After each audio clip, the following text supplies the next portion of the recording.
Hello my future officers and the aspirants of the civil services. कैसे हैं आप लोग? Welcome to Sutram academy. कैसे हैं सभी लोग? तो आज का सेशन हम लोग स्टार्ट करने वाले हैं। मेरा नाम है सहकृष्णा और मैं हूं आपका सर, आपका ब्रो, और आप मुझे सर ब्रो भी कह सकते हैं। तो आज जो हम पढ़ने वाले हैं वो पढ़ने वाले हैं पिछले चैप्टर का कंटिन्यूएशन। देखो, पिछले क्लास में थोड़ा वीडियो का इशू हो गया था, इस वजह से हम लोगों को क्लास को रोकना पड़ा था, बट अच्छे समय पे ही हुआ था। यानी हम लोग स्टार्ट कर चुके थे जो सेकंड फेज ऑफ नेशनलिज्म है, जो 1905 से 1915 के बीच में चलेगी, वो हम लोग स्टार्ट ही किए थे कि वीडियो इशू कुछ आ गया था।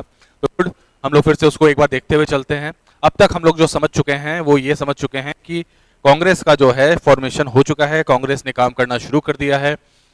1885 से 1905 तक में कांग्रेस का जो काम करने का तरीका है वो हमने देख लिया है कि वो बिल्कुल प्रेयर पिटीशन के आधार पे ही है। यानी पहले प्रार्थना, फिर पिटीशन यानी याचिका, यानी प्रेयर और पिटीशन, प्रार्थना और याचिका के बेस पे उनका काम चल रहा है। अंग्रेजों से प्रार्थना करते हैं, याचिका डालते हैं, तब जाकर के कोई काम अगर होता है या फिर नहीं भी होता है। और धीरे धीरे इस बात को 20 साल चूंकि हो चुके हैं तो लोग इस बात को समझ रहे हैं, जो खास करके युवा हैं उस समय के, वो समझ रहे हैं कि युवा जो जिनका खून गर्म होता है वो समझ रहे हैं कि इस तरीके से तो अंग्रेज कुछ भी नहीं मानेंगे हमारी बात, क्योंकि हम देख चुके हैं अंग्रेजों ने क्या क्या चीजें करी हैं। तो अंग्रेज जो है वो उनमें कोई बदलाव नजर आया नहीं, भले उन्होंने बहुत वादे किए थे। तो अब होता है धीरे धीरे लोगों का गुस्सा अंदर उबलना। और ये जो प्रेयर पिटीशन है, इसके अलावा इसमें एक और वर्ड जुड़ता है, वो है प्रोटेस्ट। ठीक है, प्रेयर, पिटीशन और प्रोटेस्ट, ये ध्यान में रखना। प्रेयर मतलब प्रार्थना, पिटीशन मतलब याचिका, और प्रोटेस्ट मतलब विद्रोह। तो अब जो फेज हम लोग घुस रहे हैं वो इस फेज का डोमिनेंस थोड़ा इसमें आएगा, इनका एंगल आएगा, और इसके कारण जो कांग्रेस है उसमें बहुत हलचल मचेगी, बहुत सारे तिलमिलाहट होगी, और कैसे कैसे कांग्रेस टूट जाता है। सबसे बड़ी बात तो है कि कांग्रेस के दो पार्ट हो जाते हैं। कुछ लोग जो इस मेथड को, इन दोनों मेथड को सही मानते थे, उन लोगों को कहा गया क्या? इस मेथड को सही मानने वालों को कहा गया मॉडरेट्स। यानी बहुत ही मॉडरेट तरीके से काम करना इनको पसंद था, यानी इनको हिंदी में ही समझ लो कहा गया नरम दल। ये नरम है, बिल्कुल इनका काम करने का तरीका नरम है। और ये जो प्रोटेस्ट वाला एंगल लेकर के आ रहे हैं लोग, इन लोगों को कहा गया एक्सट्रीमिस्ट, यानी हिंदी में इनको कहा गया गरम दल, है ना। तो अब किस्सा जो बढ़ेगा इन लोगों के ऊपर बढ़ेगा कि आखिर कैसे इन दोनों के बीच में तकरार होता है, और कैसे ये मॉडरेट्स जो हैं अंग्रेजों के साथ मिल करके चाल चलते हैं और इन एक्सट्रीमिस्ट के जो लीडर्स थे, जो महान लीडर्स थे, उन सभी को बिल्कुल बर्बाद कर देते हैं, जेल करवा देते हैं, उनका पॉलिटिकल करियर कहीं का खत्म हो जाता है इसके कारण। तो आखिर ऐसा क्या गेम होता है, कैसे ये दिमाग लगाते हैं, कैसे चीजें होती है, चलिए जानते हैं अब इस वीडियो में। तो सेकेंड फेज जो शुरू होता है नेशनलिज्म का, इसका अगर साल देखो तो सेकेंड फेज यानी द्वितीय चरण, दूसरा चरण जो है राष्ट्रवाद का, दूसरा चरण राष्ट्रवाद का जो है वो कब से कब शुरू होता है? कमेंट में बताइए कोई।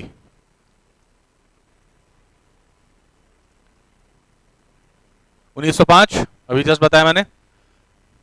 तो ये जो नेशनलिज्म है सेकंड, ये शुरू हो जाता है 1905 से 1915, क्योंकि 1915 आते आते चीजें बहुत बदल जाती हैं, और 1915 से कुछ चीजें और नहीं होती हैं।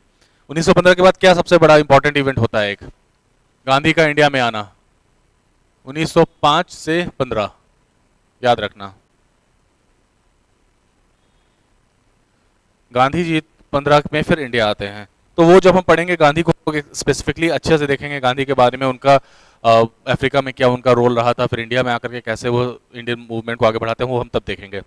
तो सेकंड फेज में क्या होता है, इसकी शुरुआत जो हो जाती है बेसिकली ये हो जाती है एक बहुत बड़े इवेंट से जिसका नाम था बंगाल का विभाजन, यानी बंगाल का पार्टीशन। यानी बंगाल को दो भागों में तोड़ दिया जा रहा है।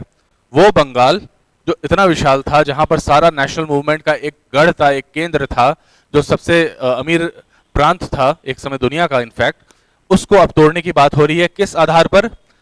आधार अंग्रेजों ने जो दिया, वो आधार का नाम था एडमिनिस्ट्रेटिव, यानी प्रशासनिक, यानी प्रशासनिक कार्यों को करने में उन्हें तकलीफ हो रही है, उन्हें दिक्कत हो रही है, चूंकि ये क्षेत्र बहुत विशाल है, बहुत बड़ा है। तो एडमिनिस्ट्रेशन को और सुदृढ़ करने के लिए और बेहतर करने के लिए हम लोगों ने, अंग्रेजों ने कहा कि हम लोग इसको दो पार्टों में तोड़ेंगे। कौन से दो पार्ट में?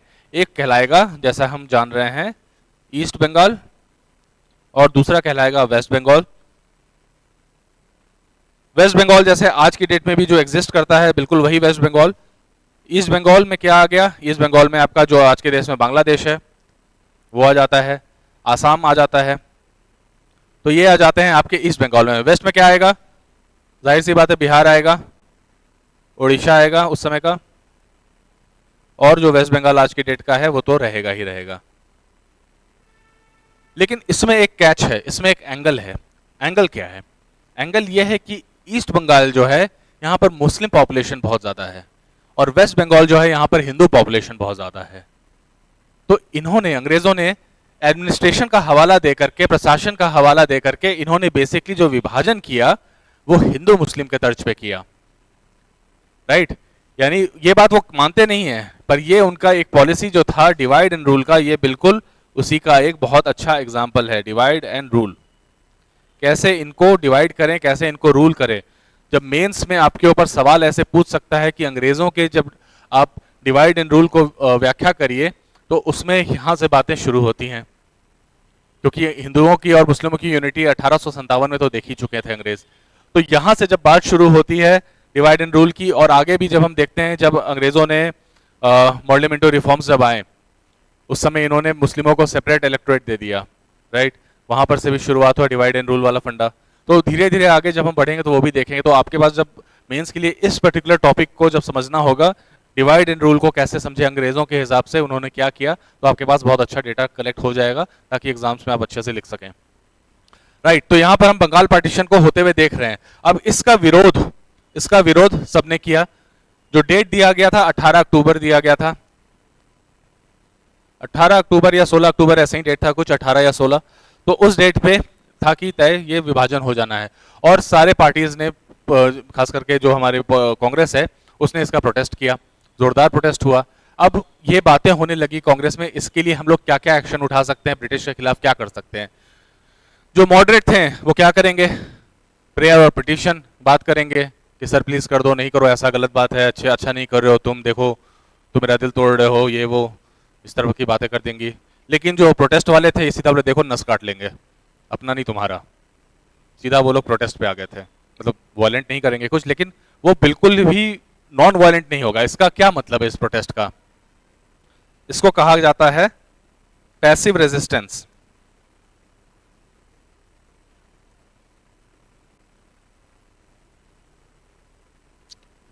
राइट? इसको कहा जाता है पैसिव रेजिस्टेंस, यानी इस हिंदी में कहते हैं निष्क्रिय प्रतिरोध। हिंदी में इसी चीज को कहते हैं निष्क्रिय प्रतिरोध, ठीक है? क्रिय वैसे क्रिय होगा, आई थिंक निष्क्रिय, समझ लेना स्पेलिंग, निष्क्रिय ऐसे होगा।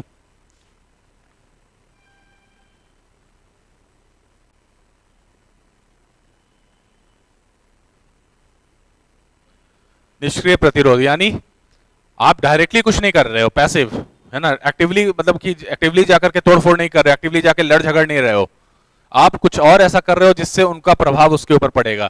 अभी जैसे ऑपरेशन सिंदूर हुआ, ऑपरेशन सिंदूर के पहले पहलगाम अटैक जब हुआ, तो इंडिया ने सबसे पहले क्या तुरंत ही ऑपरेशन सिंदूर किया? Operation Sindoor was active resistance, यानी उन्होंने डायरेक्ट हमला कर दिया, अटैक किया हमने, इंडिया ने।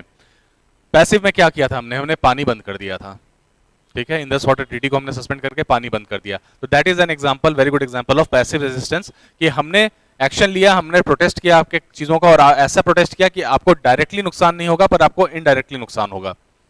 वैसा मेथड जो है वो उसी को कहते हैं पैसिव रेजिस्टेंस। तो ये जो मेथड था, इस मेथड को अपनाना चाहते थे ये गरम दल के लोग, ये एक्सट्रीमिस्ट लोग।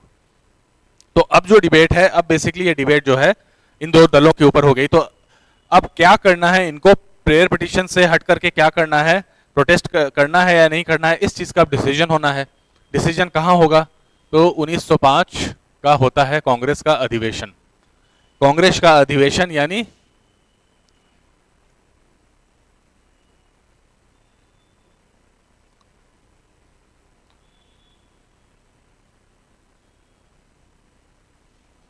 ये कहाँ होता है ये अधिवेशन, याद है किसी को? कांग्रेस का जो 1905 का अधिवेशन है कहाँ होगा? ये होगा बनारस में, ये होगा बनारस में। रट रट के तो तुम लोगों को पता होगा कि इसका चेयरमैन कौन था, याद करो कौन था।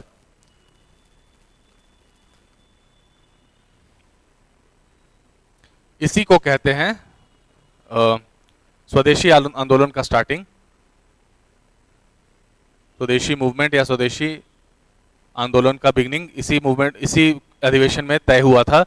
तो इसके जो चेयरमैन थे वो थे गोपाल कृष्ण गोखले, ध्यान रखना, वही गोपाल कृष्ण गोखले जो जिनको गांधी जी ने अपना पॉलिटिकल गुरु माना था। 1912 के करीब उन्होंने बुलाया था साउथ अफ्रीका गोपाल कृष्ण गोखले को, और उनसे काफी कुछ सीखे थे, काफी उनका वार्तालाप ऐसे भी होता था, हमेशा चिट्ठियों के जरिए उस जमाने में होता था। तो गांधी जी ने जब अफ्रीका में थे तभी से इनको काफी इनसे इंस्पायर्ड रहे थे। तो गोपाल कृष्ण गोखले जो है बनारस सेशन के बन जाते हैं चेयरमैन, प्रेसिडेंट यही बनते हैं। अब इसमें क्या डिस्कशन होता है, गोखले जी वगैरह ये लोग क्या डिस्कस करते हैं? क्योंकि देखो अब इतना तो समझ में आ रहा था, इन मॉडरेट्स को भी कहीं ना कहीं लग रहा था कि प्रेयर पिटीशन से बात नहीं बनेगी, तो कुछ ना कुछ थोड़ा एक्टिव होना पड़ेगा। तो स्वदेशी मूवमेंट का इसमें हम लोगों ने स्टार्ट करने का सोचा कि स्वदेशी मूवमेंट स्टार्ट करते हैं।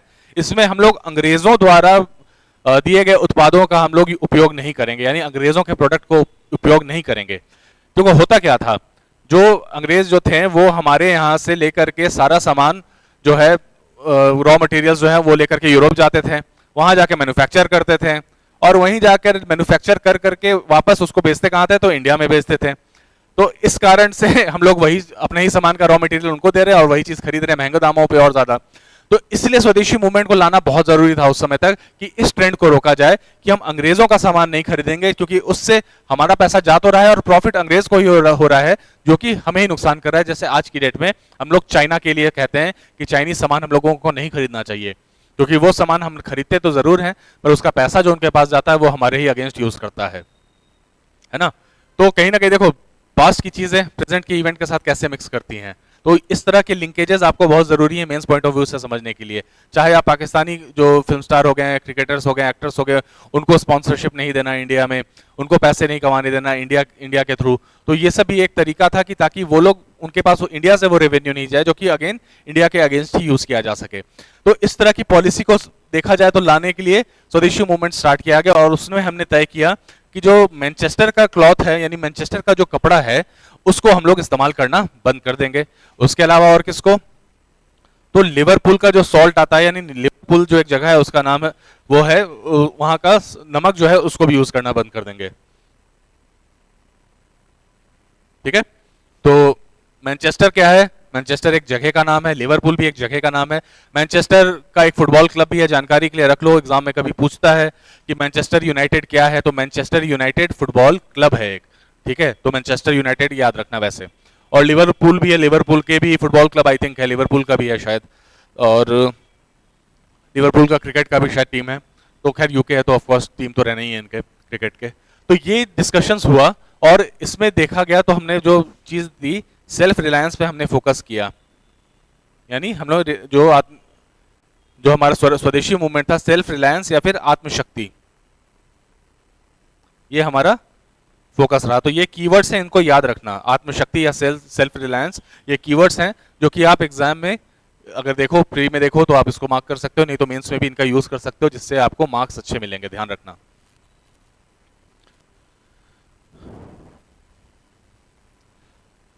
ठीक है, अब देखो ये तो हुआ एक कांग्रेस का अधिवेशन 1905 में। हमने कहा कि चलो ठीक है, हम अब पैसिव रेजिस्टेंस करेंगे इन चीज़ों का, पर जो एक्सट्रीमिस्ट थे उनका मन नहीं भर रहा था, उनको लग रहा था यार मज़ा नहीं आ रहा, और थोड़ा होना चाहिए कुछ।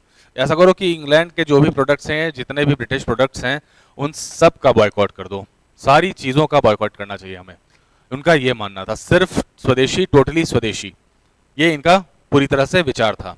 दूसरा इनका ये भी विचार था कि अब हमें स्वराज के लिए बात करनी है, हमें स्वराज चाहिए। 1905 का कहाँ हुआ था? क्या हो गया, वीडियो चला गया क्या फिर से? चलो, I think we are back. तो 1905 का जो था सेशन वो बनारस में हुआ था, गोखले उनके प्रेसिडेंट थे। ठीक है। 1906 का कहाँ हुआ? तो ये हुआ कैलकाटा, याद रखना, इंपॉर्टेंट है कैलकाटा सेशन, क्योंकि यहां से अब दिमाग वाला फैक्टर जो है हम लोग देखना शुरू करेंगे, जो कि मॉडरेट्स का है। क्योंकि देखो मॉडरेट्स हैं, शांत है, दिमाग चलते रहता है। एक्सट्रीमिस्ट हमेशा गुस्से में रहते हैं, इसलिए कहते हैं हमेशा गुस्से में नहीं रहना चाहिए, शांत रहना चाहिए। एज एन एडमिनिस्ट्रेटर आपको इसलिए शांत, अपना डिमीनियर को शांत रखना, अपना प्रोफाइल को बिल्कुल काम रखना, कंपोज रखना, ऐसा एटीट्यूड लेकर चलना चाहिए, तभी आप सही तरीके से सोच पाएंगे, सही तरीके से डिसीजंस ले पाएंगे। तो ऐसा ही कुछ दिमाग लगाने का काम शुरू करते हैं जो मॉडरेट्स थे 1906 के कांग्रेस के अधिवेशन में, कांग्रेस के नेशनल कॉन्फ्रेंस में।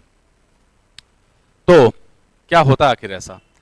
क्योंकि देखो अब हम समझ चुके हैं कि जो एक्सट्रीमिस्ट हैं वो बढ़ाना चाह रहे हैं अपना रेजिस्टेंस का जो दायरा है उसको बढ़ाना चाह रहे हैं, अब सब चीज़ को बॉयकॉट करना चाह रहे हैं। और मॉडरेट्स अभी भी कह रहे हैं कि नहीं चलो जो है ठीक है, चलो रहने दो, बात बाकी और बात करके देखते हैं ब्रिटिश से। जो उनका मॉडरेट एटीट्यूड है वो चीज़ पे उन लोग अडिक्ट थे। तो मॉडरेट्स, अब जब बारी आई कि किसको चुना जाए प्रेसिडेंट, ठीक है, किसको चुना जाए प्रेसिडेंट, तो मॉडरेट्स ने क्या किया, प्रेसिडेंट बना दिया एक ऐसे इंसान को जिसको कोई ना नहीं कर सकता था, जिसके प्रेसिडेंट बनने के लिए कोई ना नहीं कर सकता था। वो थे दादा भाई नौरोजी, है कि नहीं? इसको एक्सट्रीमिस्ट जो थे वो भी, गरम दल वाले भी इनको बहुत इज्जत देते थे, क्योंकि वो काफी सीनियर आदमी थे। एग्जाम में सवाल पूछा जाता है, who is known as the great old man of India? Great old man of India किसको कहते हैं? तो ये हैं दादा भाई नौरोजी। और इनका है काम किया हुआ, इनका काम, ये हमेशा से एक्टिव रहे हैं, ठीक है, ये ब्रिटेन में एक्टिव रहे हैं, politically, economic point of view से भी एक्टिव रहे हैं, इकोनॉमिक आलोचना वगैरह किए थे, इकोनॉमिक क्रिटिक किए ब्रिटिश गवर्नमेंट का। तो कहीं ना कहीं बहुत पढ़े लिखे, बहुत ही लर्नेड इंसान थे। तो इनका जो पकड़ था अपने राजनीति पे और इन चीज़ों पे, तो इनका कहीं ना कहीं इज्जत होना लाजमी भी था। तो जब इनका नाम सुझाया मॉडरेट्स ने, तो एक्सट्रीमिस्ट भी थे, वो भी इनको ना नहीं कर पाए। क्लियर है? वो भी इनको ना नहीं कर पाए। तो जो अब अधिवेशन होगा, इस अधिवेशन में, लेकिन देखो दादा भाई नौरोजी जो हैं, अब उनको कहीं ना कहीं ये भी मेंटेन करना है कि चूंकि उनको चुना तो मॉडरेट से, लेकिन इज्जत तो एक्सट्रीमिस्ट भी कर रहे हैं, राइट? इज्जत वो भी कर रहे हैं, तो अब वो किसी एक का पक्ष तो ले नहीं सकते हैं, उनको दोनों का पक्ष लेना होगा, ठीक है? तो दोनों का जब पक्ष लेना होगा, तो उस केस में, यानी जब अब जो अधिवेशन में जो बातें जो निकलेंगी, जो फाइनल कंक्लूजन निकलेगा, जिन बातों पर सहमति बनेगी, तो उस प्रस्ताव को कहते हैं बेसिकली समझौता प्रस्ताव कहते हैं, ठीक है, एक तरह से। यानी वो एक कॉम्प्रोमाइज रेजोल्यूशन है, एक ऐसा रेजोल्यूशन निकलेगा जिसको कहा गया कॉम्प्रोमाइज रेजोल्यूशन, यानी दोनों पक्षों के हित में, दोनों पक्षों की बातों को ध्यान में रख करके कुछ डिसीजंस लिए गए, कुछ चीजें ली गई। क्या क्या थी वो बातें? कि देखो, जो हम अभी पैसिव रेजिस्टेंस कर रहे हैं, जो हम लोग बॉयकॉट कर रहे हैं, बॉयकॉट जारी रहेगा, बॉयकॉट टू कंटिन्यू। लेकिन ये कंटिन्यू तो रहेगा, लेकिन इसमें यह बात नहीं बताया गया कि कंटिन्यू कौन सा वाला बॉयकॉट रहेगा। जो पहले से चल रहा था वो बॉयकॉट ही कंटिन्यू रहेगा, या फिर इसमें कुछ ऐड होगा, जिस तरह से एक्सट्रीमिस्ट चाह रहे थे कि और भी प्रोडक्ट्स को हम लोग इंक्लूड करें, कि इंडियंस अब इन प्रोडक्ट्स का भी यूज नहीं करेंगे। तो इसमें ये जो चीज था, ये थोड़ा सा क्लियर नहीं था, ठीक है।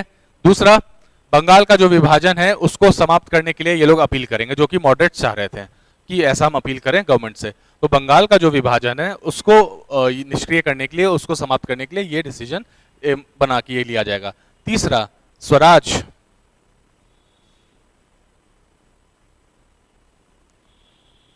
ठीक है, स्वराज की बात की गई, स्वराज की बात की गई, इसको भी हम लोग करेंगे।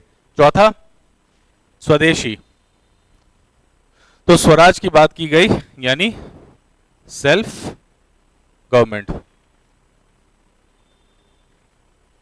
और क्या बात किया गया? तो और बात किया गया स्वदेशी को अडॉप्ट करने का, और नेशनल एजुकेशन यानी राष्ट्रीय शिक्षा के ऊपर भी बात किया गया।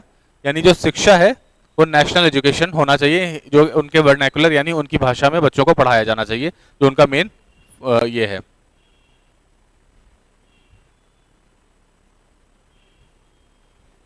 तो हम देख रहे हैं कहीं ना कहीं एक न्यूट्रल हमें एक न्यूट्रल रेजोल्यूशन मिला, दोनों के हित की का ख्याल रखा नौरोजी साहब ने, और फिर हमें एक अच्छा एक रेजोल्यूशन मिलता है।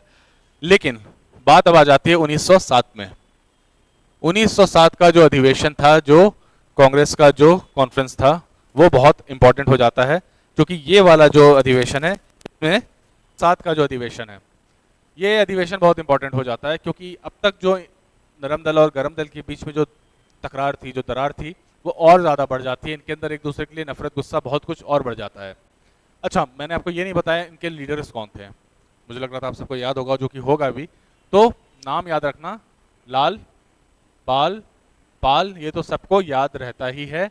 लाला लाजपत राय, बाल गंगाधर तिलक, बिपिन चंद्र पाल, इनके अलावा एक और थे, अरबिंदो घोष। ठीक है, तो ये सारे गरम दल के थे, यानी ये लोग एक्सट्रीमिस्ट आइडियोलॉजी को फॉलो करने वाले लीडर्स थे। तो 1907 में क्या होता है, देखो एक नियम था, एक रूल था कांग्रेस का, कि जहां भी अधिवेशन होगा, जहां कहीं भी कॉन्फ्रेंस होगा, जिस प्रोविंस में होगा, उस प्रोविंस का इंसान जो है वो चेयरमैन या प्रेसिडेंट नहीं बन सकता है। जैसे बाल गंगाधर तिलक थे मुंबई प्रेसिडेंसी के, ठीक है, और दूसरे थे रास बिहारी बोस, सॉरी नॉट बोस, घोष, रास बिहारी घोष, ये थे सेंट्रल प्रोविंस के, राइट। और जो कांग्रेस का ये 1907 का जो अधिवेशन होना था, ये बेसिकली होने का जो वेन्यू था, ये वेन्यू था तुम्हारा नागपुर। ये होने वाला था नागपुर में, यानी नागपुर जो कि सेंट्रल प्रोविंस का हिस्सा है, जब इसका अधिवेशन होगा तो प्रेसिडेंट कौन बनेगा? तो ये भाई साहब तो नहीं बन पाएंगे, इस प्रोविंस वाले इंसान, बनेगा कौन? मुंबई प्रोविंस के इंसान बन जाएंगे प्रेसिडेंट, और वो होते तिलक। तिलक हैं एक्सट्रीमिस्ट, और एक्सट्रीमिस्ट हैं तो कहीं ना कहीं एक्सट्रीमिस्ट का दबदबा रहता। तो क्या करें? तो मॉडरेट्स ने दिमाग लगाया और कहा कि वेन्यू चेंज कर देते हैं। तो ठीक है, तो वेन्यू ऐसा रखा जाए जहां पर तिलक प्रेसिडेंट नहीं बन पाए। तो तिलक अगर प्रेसिडेंट नहीं बन पाए तो यानी समझो, यानी मुंबई प्रेसिडेंसी में, मुंबई प्रोविंस में ही कोई जगह सेलेक्ट करो कि तिलक नहीं बन पाए प्रेसिडेंट। तो कौन सी जगह सेलेक्ट करें? तो बहुत सोच विचार करके तय हुआ सूरत। सूरत, अब सूरत क्यों? सूरत भले मुंबई प्रेसिडेंसी में था और मुंबई प्रेसिडेंसी में तिलक का बहुत बड़ा रसूख था, लेकिन सूरत एक ऐसा जगह था जहां पर मॉडरेट्स का बहुत ज्यादा रसूख था, मॉडरेट्स का इन्फ्लुएंस बहुत ज्यादा था, क्योंकि यहाँ पर बिजनेस क्लास सबसे ज्यादा थे। और हम जानते हैं बिजनेस क्लास के लोग जनरली ये मारधाड़ एक्सट्रीमिज्म पे भरोसा नहीं करते, उनको बिजनेस करना है, पीसफुली बिजनेस करो, अच्छे से बिजनेस करो, ये उनका फंडा होता है। तो सूरत इसलिए चुना गया कि अब ना तो तिलक बन सकते हैं, और ये एरिया उनके डोमिनेंस का है, उनके हिसाब से यहाँ पर लोग हैं उनको सपोर्ट करने वाले, और आराम से रास बिहारी घोष को अब यहाँ प्रेसिडेंट बनाया जा सकता है, जो कि ऐसा ही होता है, रास बिहारी घोष को प्रेसिडेंट बना दिया जाता है। ये जो बातें हैं, ये कॉन्स्पिरेसी कहीं ना कहीं समझ में आ रही थी लोगों को, और अरबिंदो घोष इस बात से बहुत नाराज होते हैं। अरबिंदो घोष ने कहा कि अगर ऐसा है, तुम्हें बस लोगों का सपोर्ट दिख रहा है कि तो दिखाता हूं मैं भी तुम्हें लोगों का सपोर्ट। और कहा जाता है अरबिंदो घोष ने उस समय बंगाल से कुछ नहीं तो 1000 लोगों को वो लेकर के वो सूरत पहुंचते हैं। इस कॉन्फ्रेंस में 1000 लोगों को लेकर के सूरत पहुंचते हैं, सिर्फ इस अधिवेशन के लिए, 1907 के अधिवेशन के लिए, ठीक है। लेकिन चूंकि ये ऑब्वियसली इनका मॉडरेट्स का गढ़ था, तो मॉडरेट्स ने कहा ठीक है तुम 1000 लाए हो, फिर हम देखो हम कितने लाते हैं। फिर वो भी लेकर के आ गए, वो भी कुछ नहीं तो 1300 लोग लेकर के करीब आ गए इनके जवाब में। अब 1000 लोग और 1300 लोग, जब इतने सारे लोग जब बैठे रहेंगे एक जगह तो क्या होगा? 2 लोग होते हैं तो मिलकर बैठते हैं 2 यार, पर इससे ज़्यादा लोग जब हैं, इतने सारे 1000-2000 के करीब लोग हैं, और दोनों का जो आइडियोलॉजी है वो डिफरेंट है, उसमें से कुछ ऐसे हैं जो कि एक्सट्रीमिस्ट हैं, तो सोचने की बात है आखिर किस लेवल की चीज़ें हो सकती हैं। तो इमेजिन करो क्या क्या हुआ होगा, क्या क्या हो सकता है। एक उसमें क्या होता ना, एक बहुत ही खतरनाक एंगल जो था वो ये था कि तिलक जो हैं, तिलक का ना एक स्पाई नेटवर्क था, यानी एक जासूसों का नेटवर्क था, उनका एक स्पाई नेटवर्क था। जस्ट इमेजिन, वो स्पाई करके जो उनके इंफॉर्मेशन जो उनको मिला, जो उनके इन्फॉर्मर्स थे, उन्होंने ये इन्फॉर्मेशन दी कि आपके खिलाफ ये कॉन्स्पिरेसी हो रही है, जितने एक्सट्रीमिस्ट हैं, जो लीडर्स हैं मेन, उनके खिलाफ कॉन्स्पिरेसी की जा रही है, और ये कॉन्स्पिरेसी की जा रही है कि कुछ ऐसा सिनेरियो क्रिएट करो कि ब्रिटिश इनको अरेस्ट कर ले, क्योंकि जो मॉडरेट्स थे वो ब्रिटिश के साथ मिल गए थे। यानी ब्रिटिश ने कहा था उनको, क्योंकि ये परेशान तो हो चुके थे एक्सट्रीमिस्ट के हरकतों से, उनका बॉयकॉट करना, पैसिव रेजिस्टेंस करना, एवरीथिंग।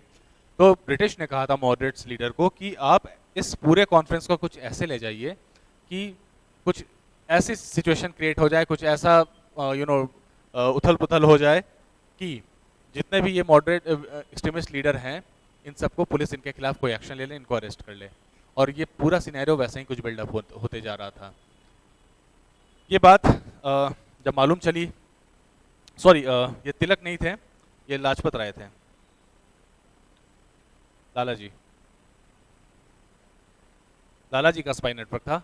और जब तिलक को ये बात बताई गई कि ऐसे ऐसी चीज़ें हो रही थी, तो तिलक कहीं ना कहीं समझ गए थे कि ठीक है, किस तरह से अब संभल के चलना है।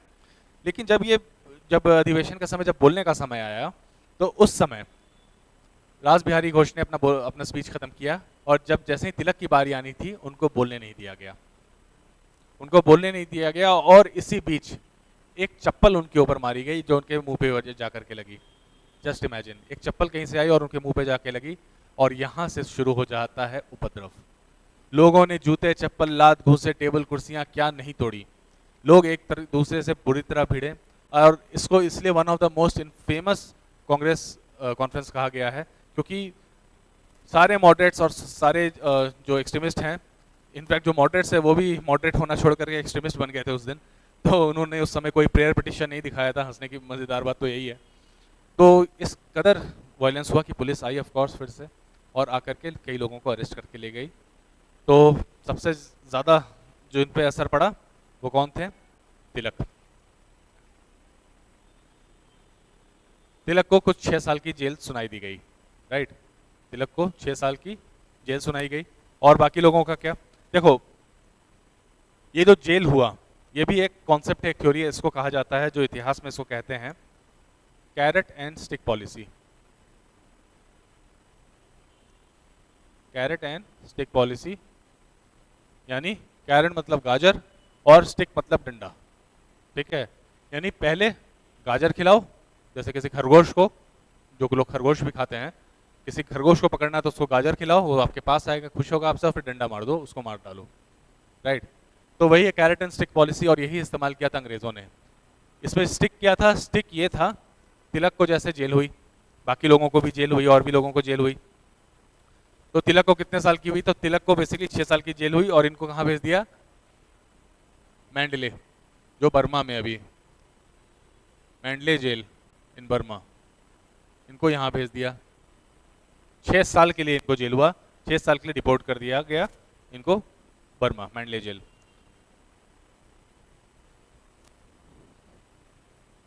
लाला जी को कितना हुआ? लाला जी को हुआ 1 साल का जेल, ठीक है। और भी लीडर्स थे, उनको भी 6 महीने का, किसी को या फिर उससे कम ड्यूरेशन का जेल हुआ। जैसे बिपिन चंद्र पाल को 6 महीने का जेल हुआ, फिर चिदम्बरम पिल्लई थे, उनको भी 6 महीने का ही जेल हुआ। तो ये था स्टिक। ये स्टिक जो था, ये स्टिक किन पे चला? तो ये चला एक्सट्रीमिस्ट पे, यानी गरम दल पे। यानी कैरेट क्या था आखिर? क्योंकि कैरेट यानी कुछ फायदा तो मिला ना, कुछ फायदा किसको मिला? मॉडरेट्स को मिला। और मॉडरेट्स को किस तरह से मिला? उसका रीजन है 1909 का जो मॉडले मिंटो रिफॉर्म है। यानी जो डिमांड्स थी मॉडरेट्स की, वो मॉडले मिंटो रिफॉर्म में ब्रिटिश ने सुनी, और उसके अकॉर्डिंग उन्होंने एक्ट किया। तो क्या थी वो चीजें? तो अब जरा सा हम लोग मॉडले मिंटो रिफॉर्म्स को अब देखते हैं, जिसको मॉडले मिंटो सुधार भी कहा जाता है हिंदी में।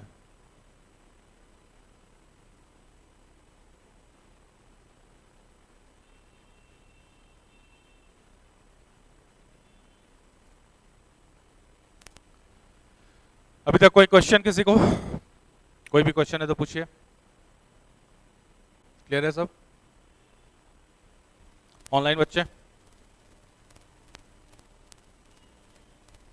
ठीक है, चलो क्लियर है सबको।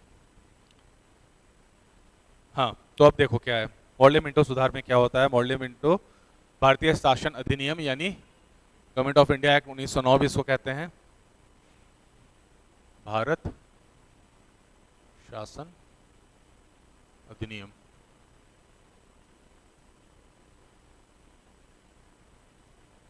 ठीक है, गवर्नमेंट ऑफ इंडिया एक्ट 1900 भी इसको कहा जाता है। तो इसमें क्या हुआ, देखो मॉडरेट्स को खुश करने के लिए इन्होंने कुछ ना कुछ करना ही था, पर ये लोग पूरी तरह से मॉडरेट्स की भी बात नहीं मानते हैं, इनको अपना भी चलाना होता है। ऐसा नहीं कि मॉडरेट्स ने कुछ भी डिमांड किया और वो फुलफिल कर देंगे। ठीक है, इतने भी मतलब क्या कहोगे उसको, दिलदार लोग नहीं थे, या फिर इतने भी मूर्ख नहीं थे जो कहो, जो काम से आए थे इंडिया में उनको तो वो करना ही था, राइट। तो इन्होंने इलेक्शन का जो प्रोविजन है वो इंट्रोड्यूस किया। किसमें इंट्रोड्यूस किया, जो प्रोविंशियल लेजिस्लेचर था, यानी जो प्रांतीय आपकी परिषद थी, उसमें इन्होंने चुनाव का जो प्रक्रिया है उसको शुरू किया। अभी तक हम लोग जान रहे हैं कि जो वाइसरॉय है उसका एक एग्जीक्यूटिव काउंसिल होता है, उसके अलावा जो प्रांतीय लेजिस्लेचर है यानी प्रांतीय परिषद है, उसमें इंडियंस को as non official member nominate किया जाता था। ठीक है, नॉमिनेट का वर्ड है यानी नामांकित किया जाता था। ठीक है, उनको नॉमिनेट किया जाता था। तो अब क्या हो रहा है, अब ये चेंज होकर के इलेक्शन हो रहा है। यानी पहले था कि ब्रिटिश जो थे वो बताते थे कि इन लोगों, देखो होता क्या था, नॉमिनेट में किसको नॉमिनेट करते थे, जो पैसे वाले हैं, ठीक है, जो जमींदार हैं, जो बिजनेस क्लास हैं, राइट, या कोई ऐसे लोग जो राजा वगैरह हैं, जिस तरह से जो प्रिंसेस हैं, राजा हैं, यानी जो ब्रिटिश के वफादार हैं, ब्रिटिश के चाटुकार हैं, उन लोगों को, जो ब्रिटिश गवर्नमेंट को बहुत सत्कार करती है, वैसे लोगों को ये लोग नॉमिनेट करते थे और इसका नॉन ऑफिशियल मेंबर के तौर पे इनको हिस्सा बनाते थे, राइट। तो ये चीज़ को थोड़ा सा और बढ़ावा तब ये हुआ था 1861 में, हमने देखा था 1861 में जो गवर्नमेंट ऑफ इंडिया एक्ट आया था उसमें ये प्रावधान पहले लाया गया।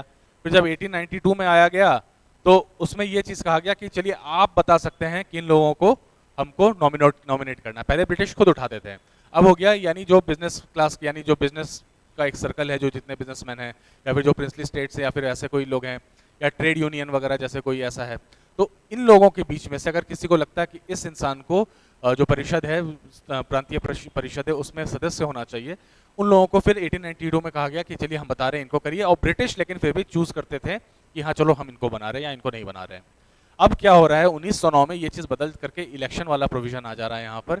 यानी अब जो है, अब लोग खुद ही चुन सकेंगे इन लोगों को, जो कि जिनको ये भेजना चाहते हैं प्रांतीय परिषदों में। यानी जो प्रोविंस में जो लेजिस्लेचर है जहाँ पर, वहाँ पर अब लोग इलेक्शन के जरिए लोगों को चुन सकेंगे। हालांकि ये इलेक्शन जो भी है काफ़ी लिमिटेड लोगों को ही मिल रहा था, जो पढ़े लिखे थे या जो अपर क्लास के लोग थे उन्हीं लोगों तक था। आज की तरह नहीं कि हर कोई 18 से ऊपर जो है वो इलेक्शन में पार्टिसिपेट कर सकता है, उस समय ऐसा नहीं था। क्लियर है? हाँ सही कह रहे हो। इसी में हमारा जो है मुस्लिमों के लिए अलग से जो इलेक्टोरेट है वो इसी वाले में किया गया। ठीक है, तो वही आगे आगे के पॉइंट्स वही हैं। फिर क्या है, तो जैसा मैंने बताया कि इसको चुनाव कौन करेगा इन लोगों का, तो उसके लिए एक इलेक्टोरल कॉलेज बनाया गया।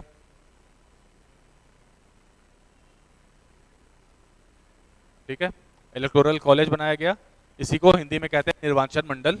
ठीक है, इसी में निर्वाचन मंडल इसी को कहते हैं, जिसमें जो स्थानीय जो लोग हैं, जो स्थानीय मतलब जमींदार हैं या टीचर्स हैं या फिर कोई गवर्नमेंट जो एंटिटीज है, लोकल बॉडीज हैं, उनके लोग ही जो होते हैं बेसिकली, वही लोग इनको ये करते हैं। ठीक है, अच्छा, जो अभी तक एक क्लॉज होता था, ये प्रोविंशियल लेजिस्लेचर का एक क्लॉज होता था कि जो ऑफिशियल मेंबर हैं और जो नॉन ऑफिशियल मेंबर हैं, इसमें हमेशा जो ऑफिशियल मेंबर हैं इनका संख्या ज़्यादा रहेगा। यही चीज़ सेंटर में भी था, यही चीज़ प्रोविंस में भी था। यानी इंडियंस जो है बेसिकली, इंडियंस का संख्या हमेशा कम रहेगा इनके मुकाबले। लेकिन इस अधिनियम के तहत ये चीज़ को भी खारिज कर दिया गया। अब इंडियंस का संख्या भी ज़्यादा हो सकता है, लेकिन सिर्फ प्रोविंशियल में, सेंट्रल में नहीं, सिर्फ प्रोविंशियल में रह सकता है। तो ये चीज़ को भी ध्यान रखना, ये भी चेंजेस किए गए। उसके अलावा क्या, जैसा मैंने बताया इलेक्शन से जुड़ा हुआ एक और इम्पोर्टेंट बात क्या है, यही कि मुस्लिमों के लिए अलग से इलेक्टोरेट दिया गया। यानी मुस्लिमों के अपने प्रतिनिधि होंगे और उनको चुनने वाले भी मुसलमान ही होंगे, उनके प्रतिनिधि भी मुसलमान होंगे और उनको जो चुनेंगे वो लोग भी मुसलमान ही होंगे। उसके अलावा चुनाव करने के लिए जो मुस्लिम होंगे उनका जो एज लिमिट है, एज लिमिट को भी काफ़ी नीचे कर दिया गया, यानी काफ़ी कम कर दिया गया as compare to other sections जो हिंदू सिख्स वगैरह जो भी हैं उनके कंपैरिजन में। तो इनके लिए जो अलग से एक पृथक निर्वाचन मंडल बेसिकली बनाया गया। एक दो चीज़ें और क्या हुई थी, तो इसमें जो बजट है, बजट इसके अंदर नहीं आएगा वो, एक सेकेंड।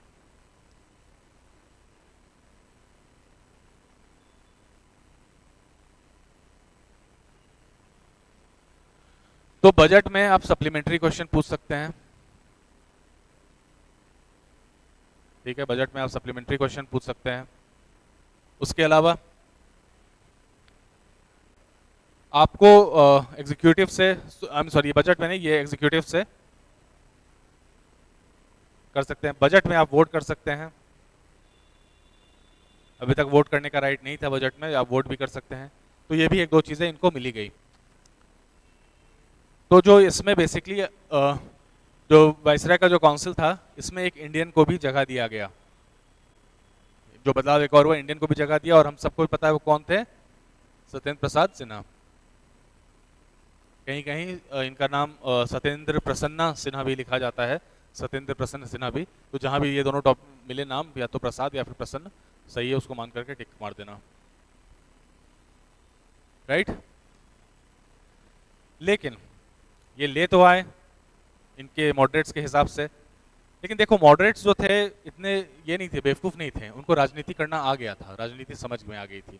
राजनीति में जो विपक्ष होता है ना, मॉडरेट्स क्या थे बेसिकली, विपक्ष है, ब्रिटिश गवर्नमेंट के विपक्ष थे ये लोग, इंडियंस थे चूंकि।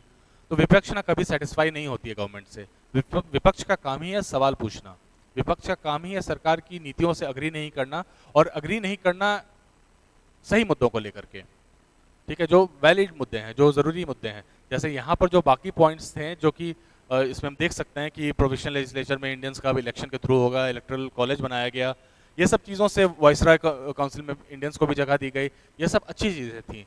उसकी वो लोग तारीफ करें ना करें, that is not important, government की तारीफ करे ना करे, लेकिन उसको गवर्नमेंट का जो अपोजिशन है उसको उनको क्रिटिसाइज करना ज़रूरी है।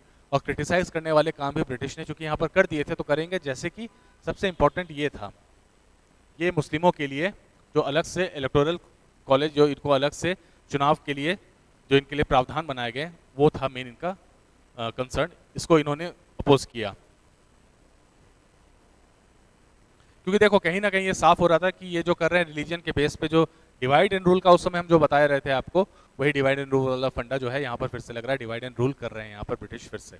तो मॉडरेट्स इस बात को समझ रहे थे कि इसका भविष्य में जो कॉन्सिक्वेंस होगा वो बहुत बुरा होने वाला है। तो डिवाइड एंड रूल का जो पॉलिसी है वो ब्रिटिश फिर से लगा रही थी, हिंदू मुसलमान के नाम पे इस तरह से करके लोगों को भटका ये रही थी, भेदभाव कर रही थी,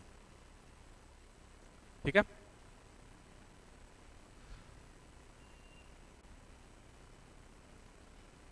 हालांकि ब्रिटिश देखो, चूंकि मॉडरेट्स अब ऐसा हो चुका था कि कहीं ना कहीं उनकी एक पकड़ आ गई थी, पॉलिटिकली भी देखा जाए तो मॉडरेट्स की बातों को ब्रिटिश ने सुना, चीज के ऊपर सोचा कि ठीक है चलो इनको भी कुछ मनाने का कोशिश करते हैं, लेकिन जाहिर सी बात वो एक्शन ऐसा ही लेंगे जो उनके फेवर में हो, जो आपकी फेवर में पूरी तरह से नहीं हो। तो ये तो उनका ट्रू कैरेक्टर हम लोग अब तक जान ही रहे हैं। तो होता क्या है, दिल्ली दरबार लगता है 1911 में।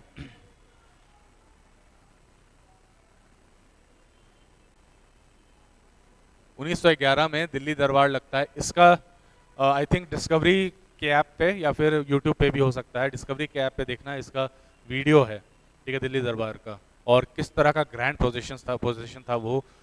तो जब आप वीडियो ये देखिएगा डिस्कवरी के ऐप पे या फिर यूट्यूब पे अगर है तो देखेंगे, जितने भी प्रोविंस हैं उसके सारे महाराज आए थे। और दिल्ली में एक जगह है, जगह का नाम वो भूल रहे, मुखर्जी नगर के पास ही आई थी, कोरोनेशन ग्राउंड है आई थिंक वो जगह, नॉट वेरी श्योर। तो वो जो जगह है ना, वहाँ पर बेसिकली ये इवेंट हुआ था, ग्रेट दिल्ली दरबार जो हुआ था, और उसमें जो आया था वो था किंग जॉर्ज 5, ठीक है।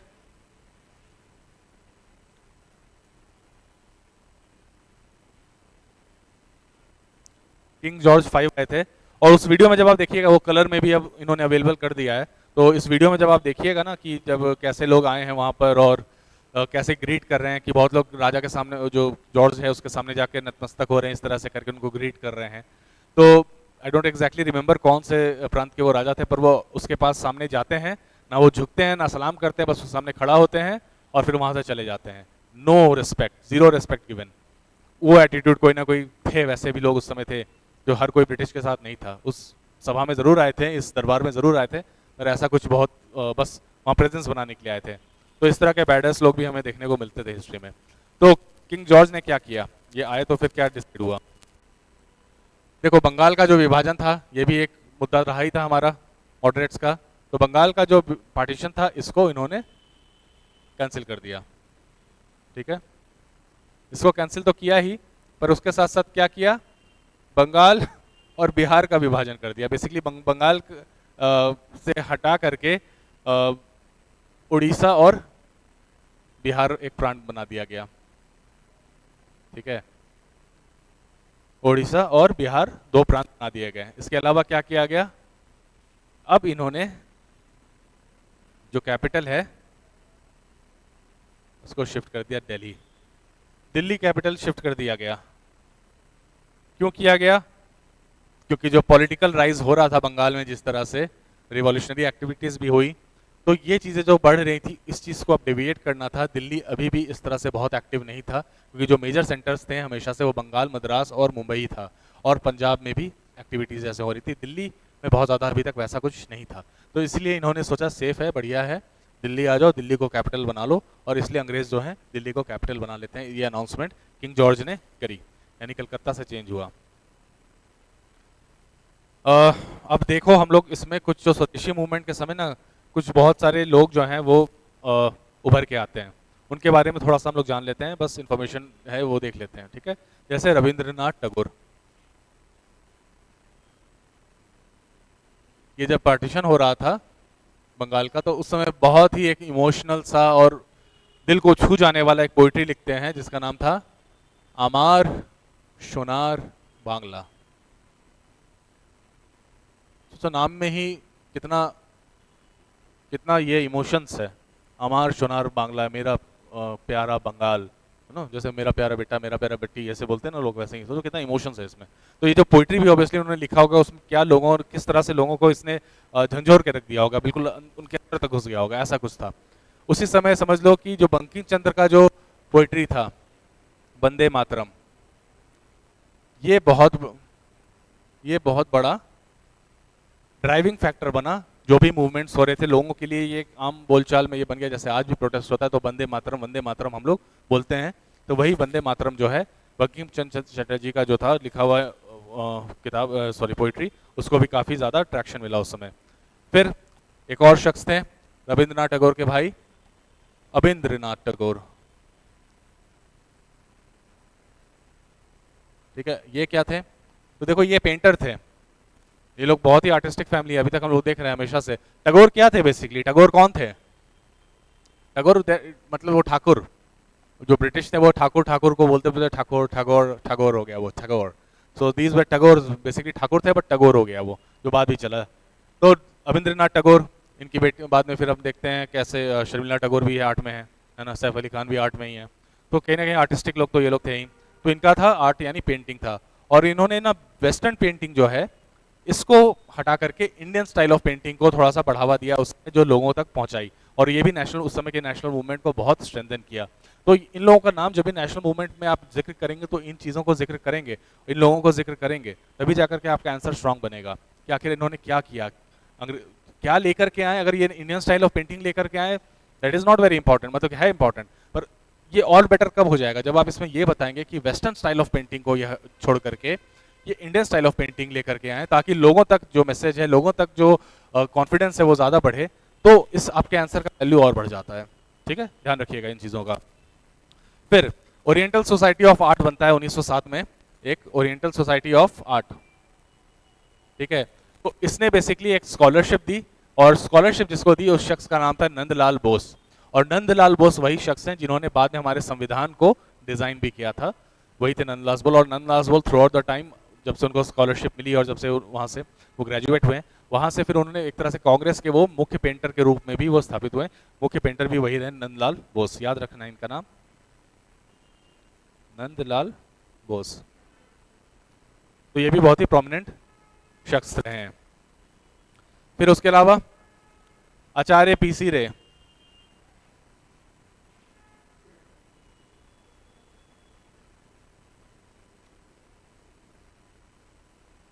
आचार्य पीसी रे। आचार्य पीसी रे ने क्या किया, इन्होंने बेसिकली केमिकल फैक्ट्री लगाई, जो हाइड्रोक्सी क्लोरोक्विन जो कोविड के समय बहुत फेमस था, उसका निर्माण के लिए इन्होंने केमिकल फैक्ट्री लगाई, जिसमें इंडियंस को ऑफ कोर्स इसमें रोजगार मिला था। तो ब्रिटिश के ही बस निर्भरता नहीं थी, इन्होंने अपने से केमिकल फैक्ट्री लगाई। Next is Sakharam Ganesh Deuskar. अब देखो इन्होंने क्या किया,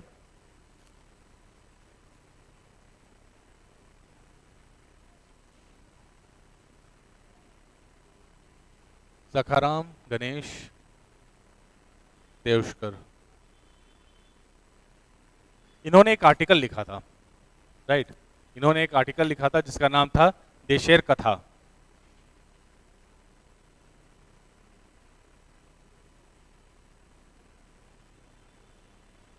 देशेर कथा इन्होंने एक आर्टिकल लिखा था, और इन्होंने उसी समय में एक तरह से एक भविष्यवाणी कर दी थी अंग्रेजों के इंटेंशंस के बारे में, अंग्रेजों के काम करने के तरीके के बारे में, कि आखिर अंग्रेजों का क्या छलावा है, राइट, आखिर अंग्रेजों का जो काम करने का तरीका है वो क्या है। वो बस आपको बेसिकली आपके दिमाग से खेलते हैं, वो आपके दिमाग से खेल रहे हैं, ठीक है, आपको लगेगा कि आपके हित में काम कर रहे हैं, लेकिन एक्चुअली में वो अपने हित में ही काम करते हैं। और ये बात को उन्होंने बहुत पहले ही बता दी थी, जो बाद में हम लोगों को महसूस हुई, बाकी लोग बाद में समझ पाए।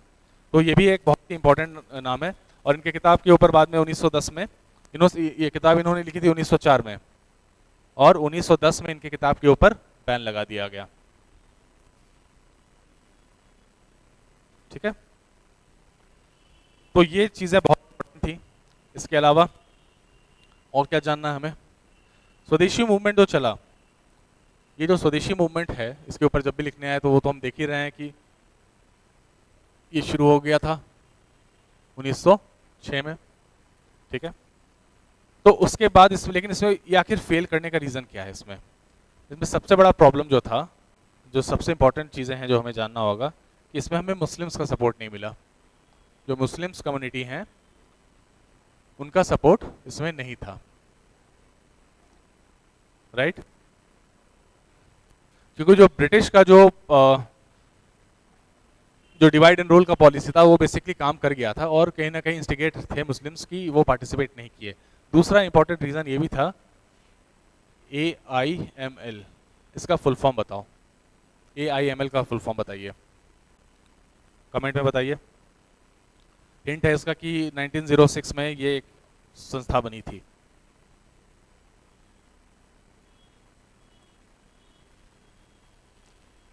बिल्कुल सही, ऑल इंडिया मुस्लिम लीग,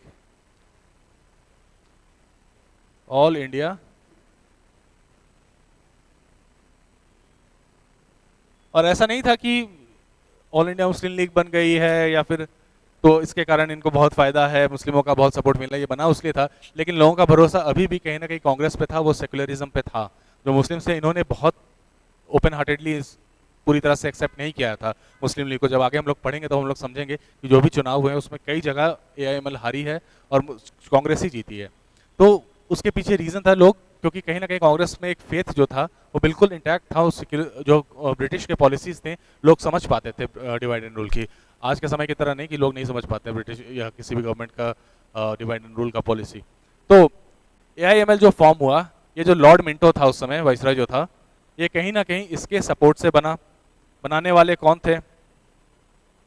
तो दो लोग थे, पहले आगा खान और दूसरे थे कौन? नवाब सलीमुल्लाह ऑफ ढाका। ये दोनों मिलकर के बेसिकली बनाते हैं ऑल इंडिया मुस्लिम लीग। तो नवाब सलीमुल्लाह जो हैं और आगा खान, इन्होंने तय किया कि हम जो बना रहे हैं ये मुस्लिम लीग, ये मुस्लिम्स के फायदे के लिए काम करेंगे, उनके हित में काम करेंगे। और दूसरा जो सबसे इंपॉर्टेंट चीज था, चूंकि इसका लॉर्ड मिंटो ने बनाया था, सपोर्ट से बना था, हम ब्रिटिश के साथ रहेंगे, यानी ब्रिटिश के लॉयल रहेंगे। ये बहुत इंपॉर्टेंट पॉइंट है, इसको याद रखना, loyal of British, loyal to British, ठीक है। ये इनका बेसिकली ये क्लियर कट एजेंडा था, राइट। तो आई होप ये क्लास समझ में आया है, ठीक है। हम लोग काफ़ी कुछ जान चुके हैं और तिलक वगैरह जेल जा चुके हैं और ये आएंगे 1914 के अराउंड आएंगे। तो यानी जो पूरा फेज है ये फेज़ कहीं ना कहीं 1915 आते आते उसके पहले तक खत्म हो चुका है एक तरह से, मतलब ये जो सेकंड फेज़ है इंडियन नेशनल मूवमेंट का, ये बिल्कुल जिस तरह से विस्फोट करा कहीं ना कहीं उसी तरह से शांत भी हो गया, राइट। तो अगले चैप्टर में हम लोग फिर से थोड़ा विस्फोट करेंगे और देखेंगे रिवॉल्यूशनरी एक्सट्रीमिज्म को, जिसको कई बुक में रिवॉल्यूशनरी टेररिज्म भी कहता है, जो कि गलत है, मैं नहीं कहता हूँ ऐसा, क्योंकि तब हम बात करेंगे उन लोगों के बारे में जो कि अब जो रेजिस्टेंस करेंगे, जो एक्सट्रीमिज्म लेंगे, वो एक्चुअली वायलेंट होगा, जब जहां पर वाकई में इनडायरेक्टली नुकसान नहीं पहुंचाया जाएगा ब्रिटिश को, डायरेक्टली नुकसान पहुंचाएगा ब्रिटिश को इंडियंस। ठीक है, चलो फिर अगले क्लास में मिलते हैं। इस क्लास में इतना ही, अगले क्लास में हम लोग नए टॉपिक नए चैप्टर के साथ स्टार्ट करेंगे। वीडियोस अगर जो देख रहे हो online, please like share subscribe कर लो चैनल को, और कुछ क्वेश्चंस हो तो कमेंट में पूछो, आपको जवाब जरूर मिलेगा। चलो सी यू, तैयारी करते हैं बहुत अच्छे से। देखो एग्जाम बहुत करीब आ गया है, थोड़ा सा सिंसियरली पढ़ाई कर लो, जो है अगर रिवीजन करना है इसी वीडियो को 2 बार 4 बार देखो, नोट्स जो मिल रहा है उसको अच्छे से पढ़ो, अच्छे से तैयारी करो, एग्जाम बिल्कुल निकलेगा। बेस्ट ऑफ लक, तथास्तु।